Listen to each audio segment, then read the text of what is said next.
Welcome back to TyNance, another week in the stock market.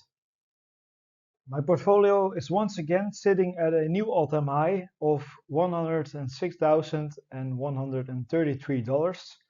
If you look at the profit I made in euros, this is now the first time I am over 40,000 euros in profits.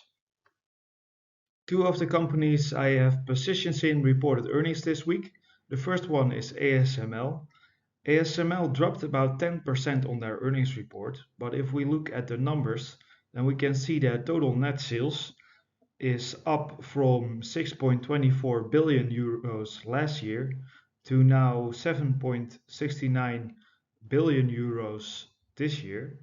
And if we look at the net income, or at least the net income per share, then it's up from 4.01 euros to now 5.9 euros per share. So fundamentally, nothing is wrong with the company. They beat their guidance. And you might ask, why did ASML drop 10% on their earnings report when fundamentally nothing seems wrong? They also hold on to their long-term guidance. Well, the CEO did come out with a warning for 2026 because they still see some uncertainties um, related to tariffs and trade policies. Even though their clients show a lot of strength in their demand and especially in AI demand, the tariffs and trade policies lead to uncertainty or causing uncertainty. And that's why they do not want to commit to growing in 2026, even though they do commit to their long-term guidance for 2030. Since I do not see any issues in this earnings report, and I think it's it's okay for the CEO to come out with a warning, especially now that we do have a lot of macroeconomic uncertainties. But as long as we do not see it in the numbers and ASML commits to their long-term guidance, and if we look at this report, they are still growing and they still are preparing for growth in 2026, even though they do not have clarity right now. So that is why I think it's a nice opportunity to buy more ASML, especially now that it dropped, even though the fundamentals have not deteriorated.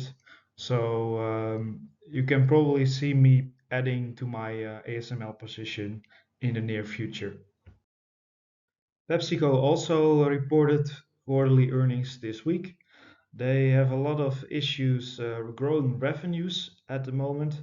They've shown a revenue decline in the last quarter, and this quarter I was looking for an uptrend in revenues.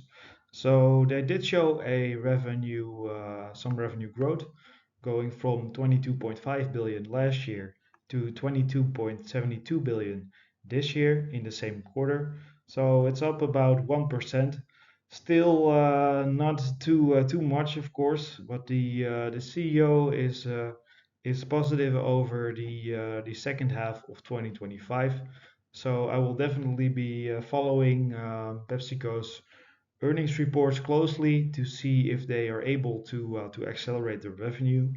If they are able to do so, then I believe the stock can get back to all-time highs.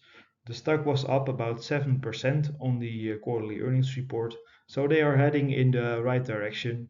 And as long as they are able to turn the fundamentals around and they can return the company back to growth, I would like to hold on to my position in PepsiCo. But now that the stock made a reversal and has gone up from about 130 to now about $145, I do not want to buy more unless the company drops back underneath $140, or if I cannot find any other opportunities to add to my portfolio. Now let's get into the trades I made this week. First off, I bought one more share of United Health for a price per share of $289.06. I also added one more share to my position in LVMH for a price of 473 euros and 70 cents. Then I closed one of the puts that I sold on Hims and Hers.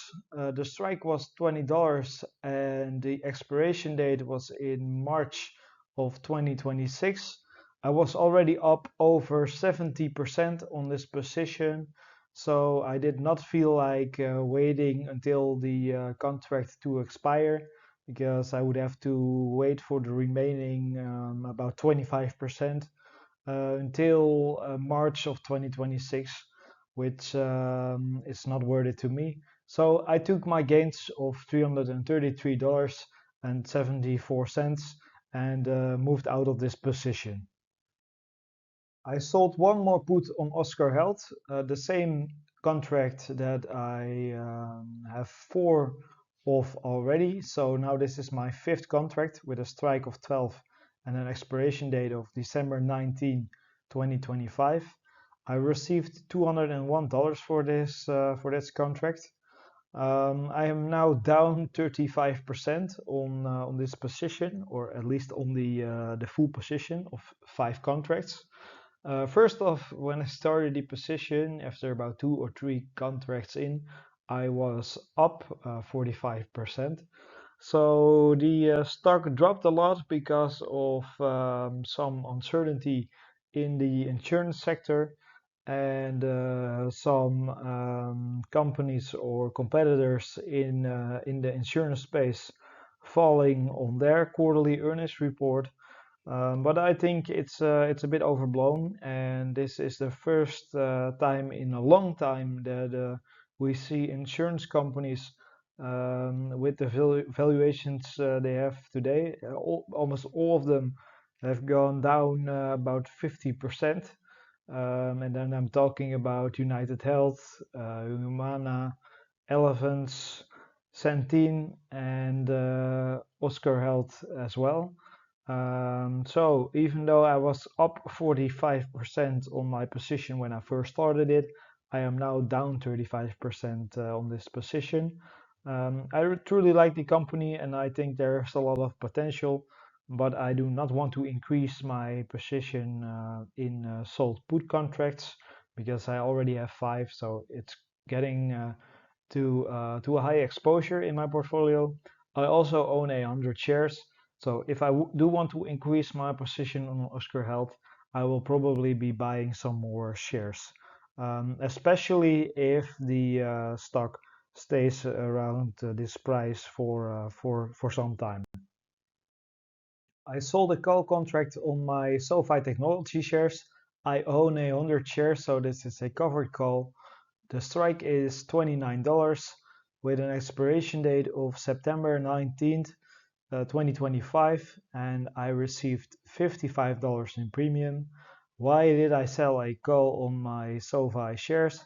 Well, the stock price doubled, or more than doubled, since the tariff lows in April. So since it's nearing its all-time high, and I believe there will be some resistance around the 23 to $25 area. I think it's a good idea to sell a call just to get in some premium.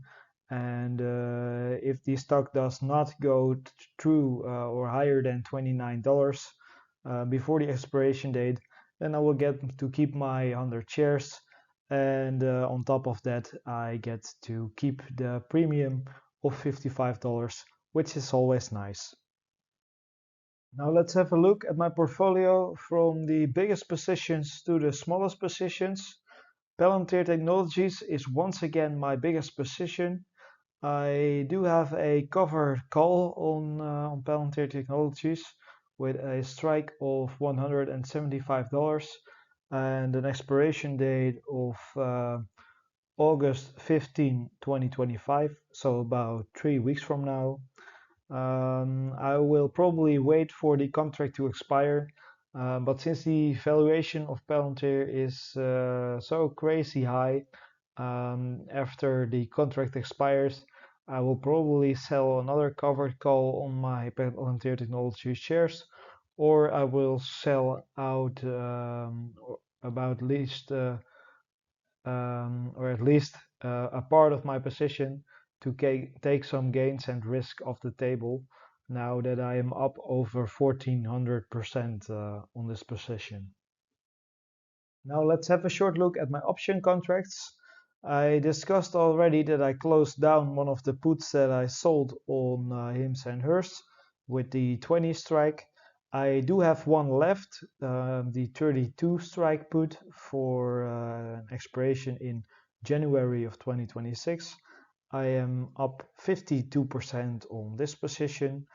If in the next month or so the profit goes up to about 70%, so this would mean I could sell out of the position and keep 70% of the premium, then I will definitely do so because I see no need in hanging around in a sold option contract for a long time just to get in the other 20 to 30%.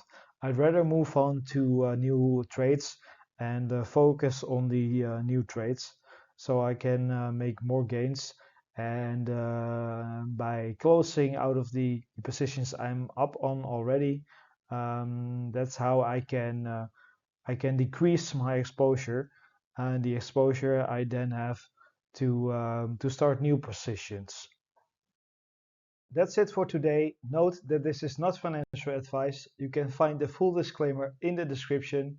Please like, subscribe, and thank you for watching.